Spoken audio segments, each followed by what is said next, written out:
À saint Thomas d'Aquin, c'est d'abord une manière systématique de présenter la vérité. Et la vérité de la philosophie, mais de la théologie. Puisque saint Thomas d'Aquin n'a pas été un philosophe pur, il était un théologien. Et la philosophie était la servante de la théologie. Alors jusqu'à Pierre Lombard, puisque le premier qui a présenté un système, c'est Pierre Lombard, et puis ensuite, donc, nous avons la somme de saint Thomas d'Aquin. Donc saint Bernard est le dernier père, on peut dire père de l'Église.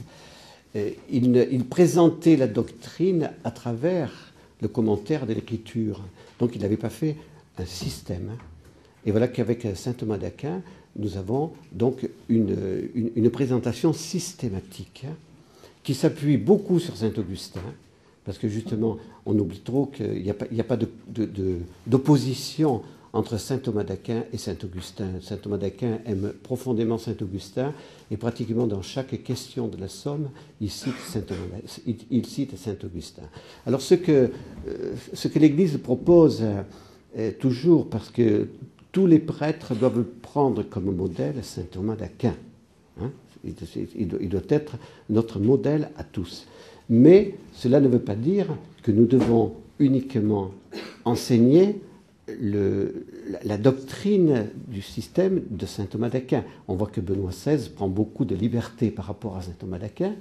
Il a quand même il a pris quand même 3 audiences du mercredi pour parler de saint Thomas d'Aquin quand même. Donc ne disons pas que Benoît XVI n'aime pas saint Thomas d'Aquin. Donc, mais il n'a pas tout à fait la même forme de pensée. Bon. Mais ce qui est très important chez saint Thomas d'Aquin, c'est sa rigueur intellectuelle. Voilà. Et il faut que nous tous, pour être les témoins de la vérité, nous ayons la même rigueur intellectuelle. Alors chaque question de la Somme, d'abord il a écrit en latin. Alors évidemment, pour connaître saint Thomas d'Aquin, il est bon de connaître le latin. Donc il commence toujours par citer les diverses opinions sur une question. Voilà. Donc premièrement, deuxièmement, troisièmement, quatrièmement, cinquièmement, cède contra, il donne sa réponse, et ensuite il donne la réponse à toutes les opinions. Voilà. C'est un modèle de rigueur exceptionnel. Voilà. Alors ensuite, saint Thomas d'Aquin a été très combattu aussi. Je dirais ceux qui ont un charisme nouveau et qui apportent quelque chose de nouveau dans l'Église vont être combattus. Donc saint Thomas d'Aquin a été combattu parce qu'il va prendre comme philosophe Aristote. Donc jusqu'à présent, c'était surtout Platon qui avait été utilisé par les pères de l'Église. Alors Platon, frère Augustin vous a raconté un petit peu les raisons pour lesquelles Platon semblait davantage convenir à la doctrine chrétienne. C'est que Platon, justement, nous fait partir Dieu, le nous, l'esprit, etc. Il y a toute une émanation. Il n'a pas la doctrine de la création. Donc, mais il y a une émanation jusqu'à nous, et puis on doit remonter à Dieu.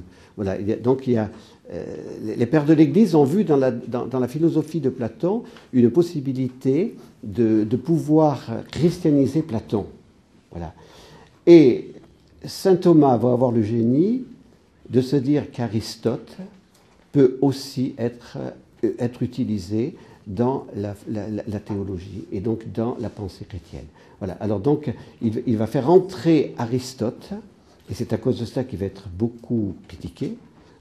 Et aujourd'hui, justement, il est important alors de ne pas opposer les systèmes. J'aime bien Maritain aussi, mais quand Maritain critique trop Blondel, c'est dommage. Parce que, Blondel a quelque chose d'important à nous apporter aussi. Donc voilà, je veux dire, quand on a un système, bien sûr, ce système fonctionne et bien. Le système de saint Thomas d'Aquin, la somme de saint Thomas est très cohérente. Voilà. Mais en même temps, on peut entrer aussi dans une autre perspective théologique, comme par exemple Benoît XVI nous en donne l'exemple, sans qu'il y ait contradiction. Voilà. Alors donc, je rends quand même hommage à saint Thomas d'Aquin. Je lui demande pardon pas de l'avoir oublié, mais il n'était pas prévu dans nos témoignages, donc il est important quand même de le dire. L'Église nous demande encore à chaque théologien d'avoir saint Thomas comme maître, parce que vraiment c'est un homme rigoureux, et si tous nous étions rigoureux, on dirait beaucoup moins de bêtises dans l'enseignement dans l'Église. Voilà. Parce que ce qu'il nous faut, c'est de la rigueur. Voilà. Alors maintenant, la rigueur nous impose d'aller au repas à midi et demi.